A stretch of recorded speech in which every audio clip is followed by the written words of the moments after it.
Hello നമസ്കാരം, ഏവർക്കും xylem P S സിയിലേക്ക് സ്വാഗതം. അപ്പൊ നമുക്ക് ഇന്നത്തെ ഒരു വീഡിയോയിലൂടെ എക്കണോമിക്സിന്റെ കുറച്ച് ഭാഗങ്ങൾ നമുക്ക് എന്ത് ചെയ്യാം, നമുക്കൊന്ന് പരിചയപ്പെടാം. അപ്പോ എപ്പോഴും പരീക്ഷയ്ക്ക് ആദ്യമായിട്ട് പഠിക്കാനിരിക്കുന്നവർക്കൊക്കെ ഉള്ളൊരു ഡൗട്ടാണ്, എവിടുന്നാണ് പഠിച്ചു തുടങ്ങേണ്ടത്, പി എസ് സിയുടെ ക്വസ്റ്റ്യൻസ് ഒക്കെ എവിടുന്നാണ് വരാറുള്ളത്, ശരിയാണ്, എന്ത് പഠിക്കണം എന്നൊക്കെയുള്ള ഒരു ഒരു ആകാംക്ഷയാണ്. അപ്പൊ തുടക്കത്തിൽ നമ്മൾ കുറെ പിന്നീട് എന്ത് ചെയ്യാറുണ്ട്, മെറ്റീരിയൽ കളക്ഷനിലേക്ക് നമ്മളിങ്ങനെ പോവാറുണ്ട്, ശരിയാണ്. അങ്ങനെയെങ്കിൽ നമുക്കിപ്പോ നമ്മുടെ ഇപ്പൊ കഴിഞ്ഞ സൈലം പി എസ് സിയുടെ ഒരുപാട് റാങ്ക് ഹോൾഡേഴ്സ് മീറ്റിങ്ങുകൾ കഴിഞ്ഞു അല്ലെ. അപ്പൊ അതിൽ LD റാങ്ക് ലിസ്റ്റ് വന്നവരുടെ മീറ്റിംഗ് ഉണ്ടായിരുന്നു, അതുപോലെ പിന്നീട് LP ലിസ്റ്റ് ഉണ്ടായിരുന്നു, UP ഉണ്ടായിരുന്നു. അപ്പൊ ഇതൊക്കെ കഴിഞ്ഞപ്പോഴും നിങ്ങൾ ആദ്യ റാങ്കുകൾ കിട്ടിയ കുട്ടികൾ പറയുന്ന വാക്കുകൾ, അവർ പറയുന്ന കാര്യങ്ങൾ കേട്ട് കഴിഞ്ഞാൽ നമുക്ക് മനസ്സിലാവുന്ന ഒരു കാര്യം, ഇപ്പോ ആദ്യമായിട്ട് പഠിക്കാനിരുന്നതിൽ തന്നെ 6 മാസം 7 മാസത്തേക്ക് പഠനം കൊണ്ട് മാത്രം ആദ്യമായിട്ട് പഠിച്ചിട്ട് PSC ലിസ്റ്റിലേക്ക് വന്ന 1ാം റാങ്ക് മേടിച്ച തന്നെ ഒരുപാട് പേരുണ്ട്, ശരിയാണ്. ഇനി ഒരുപാട് നാള് പഠിച്ച് ലിസ്റ്റിലേക്കൊന്നും വരാത്തവർക്ക് എന്താണ് അവർ ലാഗ് ചെയ്യുന്നത് എന്ന് പറഞ്ഞു തന്ന കുട്ടികളും ഉണ്ട് അല്ലെ. അവരൊക്കെ പറഞ്ഞു പോയ ഒരു കാര്യം എന്ന് പറയുന്നത്, ഒന്ന് സിലബസ് അറിഞ്ഞ് പഠിക്കുക, PSCയുടെ പഴയ ചോദ്യ പേപ്പറുകളൊക്കെ ചെയ്തു നോക്കുക എന്നുള്ളത് തന്നെയാണ്. പിന്നീട് അവർ പറഞ്ഞൊരു സ്ട്രാറ്റജി എന്താണ്, സിലബസ് എന്ന് മനസ്സിലാക്കിക്കൊണ്ട് പഠിച്ച കാര്യങ്ങൾ വീണ്ടും വീണ്ടും അവർ മനസ്സിൽ ഉറപ്പിച്ചുകൊണ്ട് ഒരുപാട് റിവിഷൻ കാര്യങ്ങളിലൂടെ കടന്നുപോയി അല്ലെ. ഇടയ്ക്കിടയ്ക്ക് ഇപ്പൊ ഞാൻ പോയി നോക്കുമായിരുന്നു, ഞാൻ പഠിച്ച കാര്യങ്ങളൊക്കെ എനിക്ക് ഓർമ്മയുണ്ടോ എന്ന് ഇടയ്ക്കിടയ്ക്ക് റിവിഷൻ ചെയ്ത് നോക്കുമായിരുന്നു, ശരിയാണ്. പിന്നീട് ഓരോ ചോദ്യ പേപ്പറുകൾ ചെയ്യുമ്പോഴും ആദ്യമൊക്കെ 10ഉം 20ഉം മാർക്ക് കിട്ടിയെടുത്തുനിന്ന് വലിയ മാർക്ക് ഇംപ്രൂവ് ചെയ്യാൻ തുടങ്ങിയപ്പോൾ ഒരുപാട് സന്തോഷമായി എന്നൊക്കെ പറഞ്ഞിട്ടായിരുന്നു, ശരിയാണ്. അപ്പൊ നമ്മുടെ ജീവിതത്തിലും നമുക്കത് പാഠമാക്കാം. അപ്പൊ അതിനു വേണ്ടിയിട്ട് എക്കണോമിക്സിന് ഇപ്പോ ജനറൽ PSC അതുപോലെ തന്നെ യൂണിഫോം ബാച്ചുകൾക്കൊക്കെ പഠിക്കുന്നവർക്ക് വേണ്ടിയിട്ട് നമുക്ക് എന്ത് ചെയ്യാം, ആ ഒരു 2025 അടുത്തിടെ ചോദിച്ചു പോയ ചില ചോദ്യ പേപ്പറുകളിലൂടെ നമുക്കൊന്ന് കടന്നു പോവാം. അങ്ങനെയെങ്കിൽ ഇന്നത്തെ ഈ ഒരു വീഡിയോയിൽ ഞാൻ ഡിസ്കസ് ചെയ്യാൻ പോകുന്നത് 2025 സിവിൽ എക്സൈസ് ഓഫീസറിന് ചോദിച്ച ചോദ്യങ്ങളിലൂടെ നമ്മളൊന്ന് കടന്നു പോവാണ്. എക്കണോമിക്സിന്റെ ഭാഗത്ത് നിന്നുകൊണ്ട് സിവിൽ എക്സൈസ് ഓഫീസറിന് 2025 ചോദിച്ച ചോദ്യങ്ങളിലൂടെ നമ്മളൊന്ന് കടന്നു പോവാണ്. അപ്പോ അവിടെ എക്കണോമിക്സ് വളരെ എളുപ്പമായിട്ടാണ് ആ ഒരു പരീക്ഷയ്ക്ക് ചോദിച്ചത്. അപ്പൊ അതിൽ ആദ്യത്തെ ചോദിച്ച ചോദ്യം എങ്ങനെയായിരുന്നു, താഴെ തന്നിരിക്കുന്നവയിൽ RBIയുമായി ബന്ധമില്ലാത്തത് ഏത് എന്നുള്ളതായിരുന്നു ഒന്നാമത്തെ ഒരു ചോദ്യം. RBIയുമായി ബന്ധമില്ലാത്തത് ഏത്? അപ്പൊ അങ്ങനെയെങ്കിൽ ഇവിടുന്ന് നമ്മൾ ചോദ്യത്തിൽ കൃത്യമായിട്ട് കാണണം, ബന്ധമില്ലാത്തതാണ് ചോദിച്ചത് എന്ന് നമ്മൾ കൃത്യമായിട്ട് മനസ്സിലാക്കണം, ശരിയാണ്. അപ്പൊ അങ്ങനെയെങ്കിൽ ഇവിടുന്ന് വായിക്കുമ്പോൾ വിദേശ നാണയത്തിന്റെ സൂക്ഷിപ്പുകാരൻ തീർച്ചയായിട്ടും RBI ആണ്. ബാങ്കുകളുടെ ബാങ്ക്, അതുപോലെ സർക്കാരിന്റെ ബാങ്ക് എന്നൊക്കെ അറിയപ്പെടുന്നത് തീർച്ചയായിട്ടും RBI തന്നെയാണ് അല്ലെ. അപ്പൊ ഈ പോയിന്റുകളൊക്കെ നമുക്ക് എവിടെ കിട്ടും, 10ാം ക്ലാസ് SCERTയിൽ വളരെ വ്യക്തമായിട്ട് RBI എന്ന ഭാഗത്ത് എന്ത് ചെയ്യുന്നുണ്ട്, അതിനെപ്പറ്റി പറയുന്നുണ്ട്.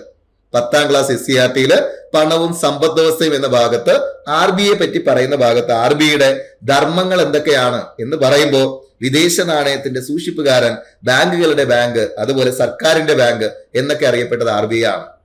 RBI ഒരിക്കലും പാവപ്പെട്ടവന്റെ ബാങ്ക് എന്ന് വിളിക്കുന്നില്ല അല്ലെ. പാവപ്പെട്ടവർക്ക് വേണ്ടിയിട്ട് RBI എന്ത് ചെയ്യുന്നില്ല, ഒരു കാര്യം ചെയ്തോ, പാവപ്പെട്ടവർക്കെല്ലാം ഒരു ATM കാർഡ് കൊടുത്തേക്ക്, ഓരോ നിക്ഷേപം തുടങ്ങിയേക്കാം അല്ലെ. അപ്പൊ അങ്ങനെയൊന്നും എന്ത് ചെയ്യുന്നില്ല, RBI പറയുന്നില്ല, ശരിയാണ്. അപ്പൊ അങ്ങനെയെങ്കിൽ ഇവിടെ ഓപ്ഷൻ D ആണ് RBIയുമായി യാതൊരു ബന്ധവുമില്ലാത്തത്. ഇനി രണ്ടാമത്തെ ചോദ്യത്തിലേക്ക് പോവാം. രണ്ടാമത്തെ ചോദ്യം ഇതാണ്, വീണ്ടും ബാങ്കിങ് സെക്ടർ എന്ന ഭാഗത്ത് നിന്ന് തന്നെയാണ് നമുക്ക് വീണ്ടും അവിടെ നിന്ന് രണ്ടാമതൊരു ചോദ്യം ചോദിച്ചത്. കാർഷിക മേഖലാ വികസനം, ചെറുകിട കുടിൽ വ്യവസായങ്ങളുടെ വികസനം, കൈത്തൊഴിൽ വികസനം തുടങ്ങിയവ ലക്ഷ്യമാക്കി 1982 നിലവിൽ വന്ന സ്ഥാപനം ഏത് എന്നുള്ളതായിരുന്നു ചോദ്യം. ഓപ്ഷനിലുള്ളത് കുടുംബശ്രീ, സ്വയം സഹായ സംഘം, ഗ്രാമീൺ ബാങ്ക്, നബാർഡ്. ഇവിടുന്ന് നമുക്ക് നോക്കുകയാണെങ്കിൽ ഞാൻ നേരത്തെ പറഞ്ഞ SCERT ടോപ്പിക്ക് നോക്കുകയാണെങ്കിൽ നോക്കി, നബാർഡിനെ പറ്റി ഇവിടെ പറയുന്നു. നബാർഡ് നിലവിൽ വരുന്നത് 1982 ജൂലൈ 12 എന്ത് ചെയ്യുന്നത്, നബാർഡ് നിലവിൽ വരുന്നത്. നബാർഡിന്റെ പൂർണ്ണരൂപം national bank for agriculture and rural development എന്നാണ്. NAB, national bank for agriculture and rural development. ഇനി എന്താണ് ഈ നബാർഡ്? ഗ്രാമീണ വികസനത്തിനും കാർഷിക വികസനത്തിനുമായി പ്രവർത്തിക്കുന്ന ഇന്ത്യയുടെ പരമോന്നത ബാങ്കാണ്. ഗ്രാമീണ മേഖലയിൽ പ്രവർത്തിക്കുന്ന ബാങ്കുകൾ ഏകോപിപ്പിക്കുക, അതുപോലെ കൃഷി, കൈത്തൊഴിൽ, ചെറുകിട വ്യവസായം ഇവയ്ക്കൊക്കെ സാമ്പത്തിക സഹായം കൊടുക്കുക. ശരിയാണ്. നബാർഡ് രൂപീകരിക്കുന്നത് 1982 ജൂലൈ 12 ശിവരാമൻ കമ്മിറ്റിയുടെ നിർദ്ദേശപ്രകാരമാണ് നബാർഡ് രൂപീകരിക്കുന്നത്. ശിവരാമൻ കമ്മിറ്റി. ഇവിടുന്ന് നമുക്ക് വായിക്കാം, നബാർഡ് എന്ന് പറയുമ്പോൾ നമുക്ക് ബാഡായിട്ടുള്ള കാര്യങ്ങൾ വരുമ്പോഴാണ് നമ്മൾ ഈ വ്യക്തികളെ കോർക്കുക, ശിവനെ രാമനെ കോർക്കുക എന്നൊന്ന് കണക്ട് ചെയ്ത് വെച്ചിരുന്നാൽ ശിവരാമൻ കമ്മിറ്റി നമ്മൾ മറക്കില്ല, അല്ലെ? ഇനി നബാർഡിൽ നിന്ന് ഈ 6 സൈലന്റ് അല്ലേ, ഈ സൈലന്റ് ആയിട്ടുള്ള 6-ൽ നിന്ന് 6th 5-year പ്ലാൻ എന്നുകൂടി നമുക്കിവിടെ ഓർത്തിരിക്കാം. സെറ്റ്? ഓക്കെ. അപ്പൊ അങ്ങനെയെങ്കിൽ നബാർഡുമായി ബന്ധപ്പെട്ട് ഈ പോയിന്റുകളൊക്കെ ജസ്റ്റ് ഒന്ന് മനസ്സിൽ വെച്ചേക്ക്, ഒന്ന് ഓർമ്മിച്ചിരിക്കുക. ഇവിടെ ആൻസർ വരുന്നത് ഓപ്ഷൻ സി, നബാർഡ് എന്നുള്ളതാണ് ശരി ഉത്തരം. ഇനി ഇന്ത്യയിൽ കുടുംബശ്രീ വരുന്നത് 1998 മെയ് 17 എന്ത് ചെയ്യുന്നത്? കുടുംബശ്രീ നിലവിൽ വരുന്നത് 1998 മെയ് 17. ഇനി അതുപോലെ ഗ്രാമീൺ ബാങ്ക്. ആരായി ഗ്രാമീൺ ബാങ്ക്? അത് നമ്മുടെ SCRT തന്നെ ഉണ്ടോ? അത് നോക്കി, റീജിയണൽ റൂറൽ ബാങ്കുകൾ. ശരിയാണ്, അതിനെയാണ് നമ്മൾ ഗ്രാമീൺ ബാങ്കുകൾ എന്ന് വിളിക്കുക. 1975 നരസിമ്മൻ കമ്മിറ്റിയുടെ റെക്കമെൻഡേഷൻ പ്രകാരമാണ് ആര് വരുന്നത്? റീജിയണൽ റൂറൽ ബാങ്ക് വരുന്നത്. ഓക്കെ. അങ്ങനെയെങ്കിൽ ഇവിടുന്ന് ഈ ഗ്രാമീൺ ബാങ്കുകളെയാണ് നമ്മൾ RRBകൾ എന്ന് വിളിക്കുക. അപ്പൊ ഇവിടുന്ന് ഈ RR എന്ന് വായിക്കുന്നിടത്തുനിന്ന് റോർ എന്ന് വായിച്ചൂടെ? റോർ. ആരാ റോർ ചെയ്യുന്നത്? റോർ ചെയ്യുന്ന സിംഹം അല്ലേ? അപ്പൊ അവിടുന്ന് ഈ സിംഹത്തിനെ ഒന്ന് കണക്ട് ചെയ്ത് വെച്ചോ, നരസിമ്മൻ കമ്മിറ്റി, RRB, റോർ. ഓക്കെ. ഇനി ഇന്ത്യയുടെ ഒരു വനിതാ സിംഹം എന്നൊക്കെ വിളിക്കുന്നത് ഇന്ദിരാഗാന്ധിയാണ്. ഇന്ദിരാഗാന്ധിയുമായിട്ട് പ്രധാനപ്പെട്ട വർഷമാണ് 1975. അത് നമുക്ക് കണക്ട് ചെയ്ത് വെക്കാം. ശരിയാണ്. നരസിമ്മൻ കമ്മിറ്റിയുടെ റെക്കമെൻഡേഷൻ പ്രകാരം 1975 ഇന്ത്യയിൽ റീജിയണൽ റൂറൽ ബാങ്കുകൾ വരുന്നത്. എന്നിരുന്നാലും റീജിയണൽ റൂറൽ ബാങ്ക് എന്ന ആശയം ശരിക്കും മുഹമ്മദ് യൂനസിന്റെ ഐഡിയ ആണ്. മുഹമ്മദ് യൂനസിന്റെ ഐഡിയ ആണ് ഈ പറയുന്ന ഗ്രാമീൺ ബാങ്കുകൾ എന്ന ആശയം മുഹമ്മദ് യൂനസിന്റെ ഐഡിയ ആണ്. ശരിയാണ്. ഓക്കെ. അങ്ങനെയെങ്കിൽ റീജിയണൽ റൂറൽ ബാങ്ക് ആക്ട് 1976 അനുസരിച്ചിട്ടാണ് ആര് പ്രവർത്തിക്കുന്നത്? ഈ RRB പ്രവർത്തിക്കുന്നത്. എന്ത് ചെയ്യാം? നമുക്ക് ഇവിടെ നിന്ന് കണക്ട് ചെയ്ത് വെക്കാം. സെറ്റ്? അപ്പൊ നമ്മൾ ഈ കണ്ട കാര്യങ്ങളൊക്കെ തീർച്ചയായിട്ടും നമ്മുടെ 10ാം ക്ലാസ്, ഇത് ഓൾഡ് SCRT, 10th ഓൾഡ് SCRTയിലുണ്ട്, പുതിയ SCRTയിലും ഈ പോയിന്റുകളെ പറ്റി പറയുന്നുണ്ട്. ശരി. അങ്ങനെയെങ്കിൽ അടുത്ത ചോദ്യം, സാമ്പത്തിക ചോർച്ചാ സിദ്ധാന്തം ആദ്യമായി അവതരിപ്പിച്ച ഇന്ത്യക്കാരൻ ആര് എന്നുള്ളതാണ് ചോദ്യം. ആരാണ് ഉത്തരം? തീർച്ചയായിട്ടും നമുക്കറിയാം, ആരാ? ദാദാഭായ് നവറോജിയാണ്, അല്ലെ? ചോർച്ചാ സിദ്ധാന്തം ആദ്യമായി അവതരിപ്പിച്ച ഇന്ത്യക്കാരൻ എന്ന് പറയുന്നത് ദാദാഭായ് നവറോജിയാണ്. അദ്ദേഹം ചോർച്ചാ സിദ്ധാന്തത്തിലൂടെ ബ്രിട്ടീഷുകാരെ എങ്ങനെയാണ് ഇന്ത്യയെ ലൂട്ട് ചെയ്തത് എന്ന് വ്യക്തമായിട്ട് പറഞ്ഞു തരുന്നത് ആരാണ്? ദാദാഭായ് നവറോജിയാണ്. ഇനി ഈ ഒരു പോയിന്റും നമുക്ക് കാണാൻ പറ്റുന്നത് നമ്മുടെ 8ാം ക്ലാസ് SCRTയുടെ 8ാം ക്ലാസിന്റെ ഓൾഡ് SCRTയില് സമ്പദ് ശാസ്ത്ര ചിന്തകൾ എന്ന ഭാഗം, സമ്പദ് ശാസ്ത്ര ചിന്തകൾ. ഓക്കെ. സെയിം തന്നെ നമ്മുടെ ഏറ്റവും പുതിയ ന്യൂ SCRTയിലും 8ാം ക്ലാസ് SCRTയിൽ സമ്പദ് ശാസ്ത്ര ചിന്തകൾ എന്ന ഭാഗമുണ്ട്. അപ്പോ ഈ 2 ഭാഗത്തുനിന്നാണ് ക്വസ്റ്റ്യൻ വന്നിട്ടുള്ളത്, അല്ലെ? അപ്പൊ ഈ ഒരു ഭാഗം ഒരുപാട് തവണ ക്വസ്റ്റ്യൻ ചോദിച്ചു പോയിട്ടുള്ള അതാണ്. ഇവിടുന്ന് ആദ്യം പറയുന്നു, ഇന്ത്യയുടെ സാമ്പത്തിക ആശയങ്ങൾക്ക് ശരിക്കും മൗര്യ സാമ്രാജ്യത്തോളം പഴക്കമുണ്ട്, അല്ലെ? ആ ഒരു BCയിൽ തന്നെ എന്ത് ചെയ്തിട്ടുണ്ട്? ചന്ദ്രഗുപ്ത മൗര്യന്റെ മുഖ്യ ഉപദേഷ്ടാവായിട്ടുള്ള ചാണക്യനാണ് എന്ത് ചെയ്യുന്നത്? സമ്പദ് ശാസ്ത്രത്തിന് ആദ്യമായിട്ട് അടിത്തറ തരുന്നത് എന്ന് പറയുന്നു. പിന്നീട് അതിനുശേഷം ഇങ്ങോട്ട് വരുമ്പോ ബ്രിട്ടീഷ് ഇന്ത്യയിലെ സാമ്പത്തിക ശാസ്ത്ര വിദഗ്ധനായിരുന്നു ദാദാഭായ് നവറോജി, അല്ലെ? എങ്ങനെയാണ് ഇന്ത്യയെ ദാരിദ്ര്യത്തിലേക്ക് നയിച്ചത് ബ്രിട്ടീഷ് ഭരണം എന്ന് ചൂണ്ടിക്കാണിച്ചത് ദാദാഭായ് നവറോജിയാണ് ചോർച്ചാ സിദ്ധാന്തത്തിലൂടെ. ഇനി അവിടുന്ന് ഏറ്റവും പുതിയ SCRTയിലോട്ട് വരികയാണെങ്കിൽ ഇത് നോക്കി, ഇവിടുന്ന് ഇന്ത്യയിൽ ചാണക്യനും ചോർച്ചാ സിദ്ധാന്തത്തിലൂടെ ദാദാഭായ് നവറോജിയും ഒക്കെ ഇന്ത്യയുടെ കാര്യത്തിൽ മികച്ച സാമ്പത്തിക ശാസ്ത്രജ്ഞരാണെന്ന് പറയാം. അവിടെ പിന്നീട് ഗാന്ധിജിയെ പറ്റി പറയുന്നുണ്ട്. ഗാന്ധിജിയുടെ 2 പുസ്തകങ്ങൾ, ഒന്ന് ഹിന്ദ് സ്വരാജും India of my dreams and Hind Swaraj. ഈ 2 പുസ്തകങ്ങളിൽ ഇന്ത്യയുടെ സാമ്പത്തിക ദർശനങ്ങളെ പറ്റി പറയുന്നു എന്ന് ചെയ്യുന്നു? SCRT പറയുന്നുണ്ട്. ശരിക്കും ഇവിടെയും നമുക്ക് SCRTയിൽ നിന്നാണ് എന്ത് ചെയ്തിട്ടുള്ളത്? ഈ ഒരു ക്വസ്റ്റ്യൻസും വന്നിട്ടുള്ളത്. ശരിയാണ്. ഇനി അടുത്തൊരു ചോദ്യത്തിലേക്ക് പോവാം, അടുത്തൊരു ക്വസ്റ്റ്യനിലേക്ക് പോവാം. താഴെ പറയുന്നവയിൽ നിതി ആയോഗിന്റെ ലക്ഷ്യമല്ലാത്തത് ഏത് എന്നുള്ളതാണ് ചോദ്യം. ലക്ഷ്യമല്ലാത്തത് ഏത്? ഒന്ന്, ജൈവ കൃഷി രീതി ഉപയോഗിച്ച് കാർഷിക ഉൽപാദനം വർദ്ധിപ്പിക്കുക. ഓക്കെ. അടുത്ത് പറയുന്നു, വ്യവസായ മേഖലയിലെ സർക്കാർ പങ്കാളിത്തം കുറയ്ക്കുക. അടുത്ത പറയുന്നു, മധ്യവർഗത്തെ സുസ്ഥിര സാമ്പത്തിക വളർച്ച നേടാൻ പ്രയോജനപ്പെടുത്തുക. അടുത്ത പറയുന്നു, പ്രവാസി ഇന്ത്യക്കാരുടെ സേവനം സാമ്പത്തിക സാങ്കേതിക വളർച്ചയ്ക്ക് ഉപയുക്തമാക്കുക. വളരെ കൺഫ്യൂസിംഗ് ആയിട്ട് ചോദിച്ചൊരു ക്വസ്റ്റൻ ആണ്. പക്ഷേ 8ാം ക്ലാസ് SCRT വായിച്ച ഒരാൾക്ക് അത്ര കൺഫ്യൂഷൻ അല്ല. ഇത് നോക്കി, വ്യവസായ സേവന മേഖലകളിൽ സർക്കാർ പങ്കാളിത്തം കുറയ്ക്കുക എന്നുള്ള നീതി ആയോഗിന്റെ ലക്ഷ്യമാണ്. കാർഷിക മേഖലയെ മിശ്ര കാർഷിക ഉൽപാദനത്തിലൂടെ പുരോഗതിയിൽ എത്തിക്കാനാണ് നീതി ആയോഗിന്റെ ലക്ഷ്യങ്ങൾ പറയുന്നത്. 8ാം ക്ലാസ് SCRTയിൽ അത് വ്യക്തമായി കൊടുത്തിരിക്കുന്നു. ഈ ഭാഗം ഒരുപാട് തവണ PSC ചോദിച്ചു പോയ ഭാഗമാണ്. ശരിയാണ്, ഇവിടെയും ചോദിച്ചു. അങ്ങനെയെങ്കിൽ ഇവിടെ ആൻസർ ജൈവ കൃഷി രീതി ഉപയോഗിച്ച് കാർഷിക ഉൽപാദനം വർദ്ധിപ്പിക്കുക. തെറ്റാണ്, ഇത് അതിന്റെ ലക്ഷ്യമല്ല.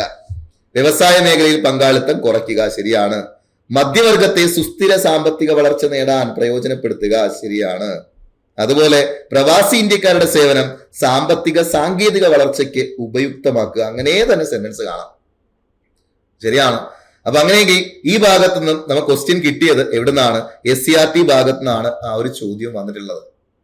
അപ്പോ അടുത്തൊരു ചോദ്യം ചോദിച്ചത്, അടുത്ത ചോദ്യം ലാസ്റ്റ് ക്വസ്റ്റ്യൻ ആ ഒരു പരീക്ഷയ്ക്ക് നമുക്ക് ചോദിച്ചത് ദേ ഇവിടുന്ന്, ഹോട്ടൽ, ബാങ്കിങ്, റിയൽ എസ്റ്റേറ്റ് എന്നിവ ഏത് മേഖലയിൽ പെടുന്നു എന്നുള്ളതാണ്.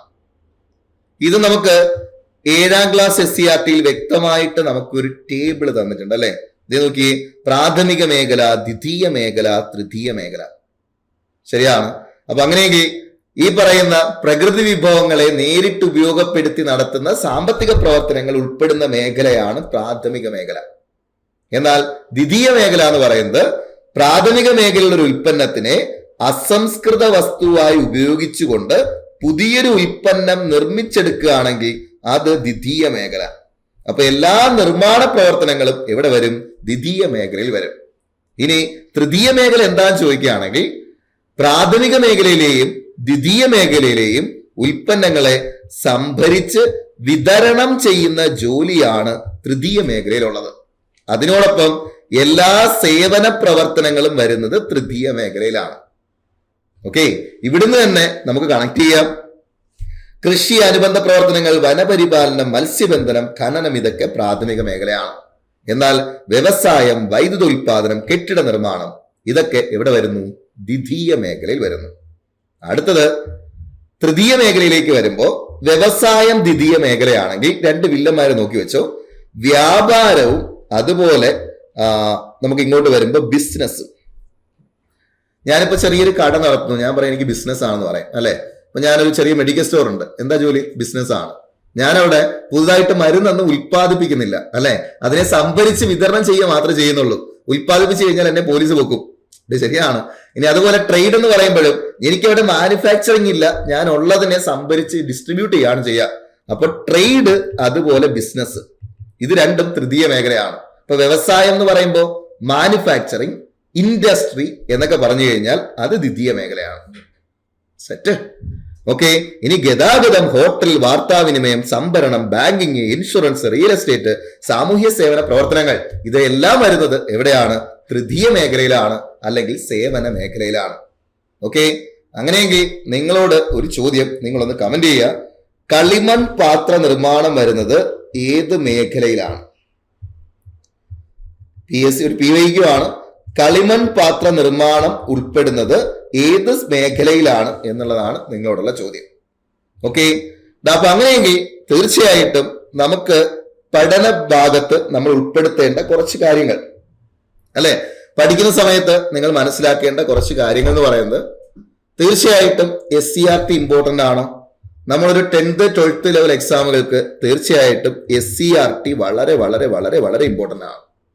അതിനോടൊപ്പം സിലബസിലെ ഓരോ ഭാഗങ്ങളെയും വളരെ വ്യക്തമായിട്ട് പഠിക്കുക എന്നുള്ളത് ഇമ്പോർട്ടന്റ് ആണ്. ഇവിടെ ഇപ്പൊ എക്കണോമിക്സിന് വളരെ സിമ്പിൾ ആയിട്ടാണ് നമുക്ക് ക്വസ്റ്റ്യൻസ് ചോദിച്ചിട്ടുള്ളത് ഈ ഒരു സിവിൽ എക്സൈസ് ഓഫീസറിന്റെ പരീക്ഷയ്ക്ക്. പക്ഷെ പല പരീക്ഷകൾക്കും വളരെ കോൺസെപ്ച്വൽ ആയിട്ട് എന്ത് ചെയ്യാറുണ്ട്? PSC പരീക്ഷയ്ക്ക് ക്വസ്റ്റ്യൻസ് വരാറുണ്ട്. അപ്പൊ തീർച്ചയായിട്ടും അവിടെ നമ്മൾ ആ ഒരു കോൺസെപ്റ്റ് കൂടി മനസ്സിലാക്കിക്കൊണ്ട് പഠിക്കേണ്ടത് ഇമ്പോർട്ടന്റ് ആണ്. അപ്പൊ നമുക്ക് സിലബസ് ഒക്കെ വളരെ വ്യക്തമായിട്ട് അറിഞ്ഞുകൊണ്ട് വളരെ ബേസ് മുതൽ നമുക്ക് എങ്ങനെയാണ് സിലബസ് പഠിച്ചു തീർക്കേണ്ടത്, അതിന്റെ കോൺസെപ്റ്റ് വളരെ വ്യക്തമായി മനസ്സിലാക്കിക്കൊണ്ട് നമുക്ക് സൈലത്തിലൂടെ പഠനം നമുക്ക് എന്ത് ചെയ്യാം? തുടങ്ങാം. ഇനിയും സൈലത്തിൽ ജോയിൻ ചെയ്തിട്ടില്ലാത്തവർ ഏതെങ്കിലും പരീക്ഷയ്ക്ക് പഠിച്ചുകൊണ്ടിരിക്കുകയാണ്, ഇനി എന്താണ് പഠിച്ചു തുടങ്ങേണ്ടത് എന്നൊക്കെ കൺഫ്യൂഷൻ അടിച്ചിരിക്കുന്നവർ നേരെ ജോയിൻ ചെയ്തോ. നമ്മൾ കുറച്ച് ബാച്ചുകൾ നമ്മൾ സ്റ്റാർട്ട് ചെയ്തിട്ടുണ്ട്. ഇവിടെ അസിസ്റ്റന്റ് പ്രിസണർ ഓഫീസർ നമുക്ക് സ്റ്റാർട്ട് ചെയ്തിട്ടുണ്ട്. നവംബർ 29 ആണ് അസിസ്റ്റന്റ് പ്രിസണർ ഓഫീസർ സ്റ്റാർട്ട് ചെയ്യുന്നത്. നവംബർ 29 സ്റ്റാർട്ട് ചെയ്യുന്നു. അപ്പൊ അതിന്റെ കോഴ്സ് ഫീ എന്ന് പറയുന്നത് 1199 രൂപ മാത്രമാണ്. ഓക്കെ, വാലിഡിറ്റി 6 മാസം അല്ലെങ്കിൽ എന്നാണോ എക്സാം അന്ന് വരെ. വളരെ ചുരുങ്ങിയ ഫീസുകൾക്ക് നിങ്ങൾക്ക് എന്ത് ചെയ്യാം, ജോയിൻ ചെയ്യാം. അതുപോലെ യൂണിഫോം പോസ്റ്റ് ഓൾറെഡി ബാച്ച് 3 നവംബറിന് സ്റ്റാർട്ട് ചെയ്തിട്ടുണ്ട്. നിങ്ങൾക്ക് അതിൽ വേണമെങ്കിൽ ജോയിൻ ചെയ്യാം. ഓക്കെ, ഇത് വാലിഡിറ്റി എന്ന് പറയുന്ന 1 ഇയർ അല്ലെങ്കിൽ ടിൽ എക്സാം ആണ്. വെറും 1999 രൂപയാണ് കോഴ്സിന്റെ ഫുൾ ഫീസ് കേട്ടോ. ഇനി ഡിഗ്രി ലെവൽ എക്സാമുകൾക്ക് പ്രിപ്പയർ ചെയ്യുന്നവർക്ക് എന്ത് ചെയ്യാം, കമ്പനി ബോർഡ് യൂണിവേഴ്സിറ്റി അസിസ്റ്റന്റ് പരീക്ഷകൾക്ക് പ്രിപ്പയർ ചെയ്യുന്നവർക്ക് അടുത്തൊരു ബാച്ച് നമ്മൾ ഈ നവംബർ 1 സ്റ്റാർട്ട് ചെയ്തിട്ടുണ്ട്. നിങ്ങൾക്ക് എന്ത് ചെയ്യാം, ജോയിൻ ചെയ്യാം. അപ്പോ നമുക്ക് ക്ലാസ്സുകളിൽ കൺസെപ്റ്റുകൾ മനസ്സിലാക്കിക്കൊണ്ട് കൂടുതൽ ചോദ്യങ്ങളൊക്കെ നമുക്ക് എങ്ങനെ ചെയ്യാം എന്നതൊക്കെ മനസ്സിലായിക്കൊണ്ട് നമുക്ക് എന്ത് ചെയ്യാം, ക്ലാസ്സുകളിലൂടെ പഠിക്കാം. അപ്പോ താമസിക്കേണ്ട, ജോയിൻ ചെയ്തോ. അപ്പൊ നമുക്ക് ക്ലാസ്സുകളിൽ കാണാം.